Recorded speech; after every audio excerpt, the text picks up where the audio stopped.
Tai va, įkirtau tokį agregatą, chebrytę, kaipgi mes be dalykų, kurie prailgina ilgamžiškumą tokių technikų, nebūtinai motociklų, mašinų, ekskavatorių, traktorių, fūrų, beleką, kas su technika susiję.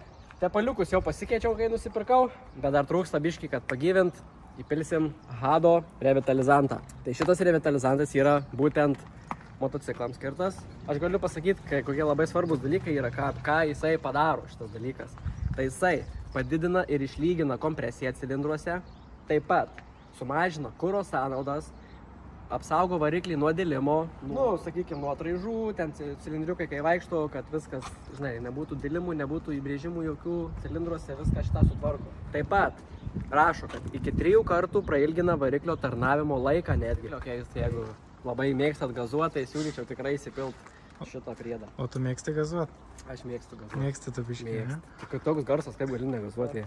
Taip pat, kam yra svarbu teršalai, tai taip pat ši priemonė sumažina į gamtą išleidžiamų teršalų kiekį per duslintuvą, kas išeina. Tai taip pat ir tą sumažina CO2 skaičių, tai kitas iki, tarkim, važiuojate į tech apžiūrą, norit, tarkim, dėl dūmingumo, kad praeitumėte, tai galite irgi taip pat šitą priemonę panaudoti. Nu, praktiškai kaip elektromobilis, bet su garsu gaunasi. Taip, tai va, nu ir aišku, sumažina triukšmo vibracijos lygį, tai variklis tiesiog gražiau dirba, švelniau su šia priemonė. Va. O tu variklį jau pašildęs, kad piltume? Dabar, kad panaudoti šitą priemonę, variklis turi būti pašildytas iki darbinės temperatūros. Mes tą jau ir padarę esam. Tai kur tu nebūsi padaręs? Aš jau padaręs, aš grįžau čia, buvau praliekti biškį mieste, žinai, tai išsipakuojam šį labai gražų pakuotę, tokia kai vaistai atrodo, ne šiaip, realiai vaistų pakuotė tokia. Va, turim tokį švirkštuką, pas mocius būna visi šitie reikalai šitoj vietoj, kairė pusėje variklio toks kamštukas. Dabar mes jį atsisukam. Tai va, ir ką, atsikemšam, baim ir čiūrokštą. Kai ligoniniai į užpakalį, žinai, durė, suvaro vaistukų, tai čia panašiai. Tu čia savo patirčių nepasako prieš kamerą.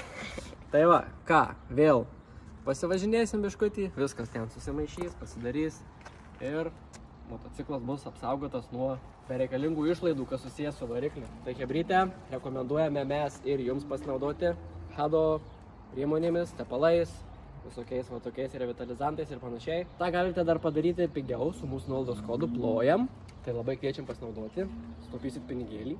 Nu ir ką, mes varom džiaugtis toliau.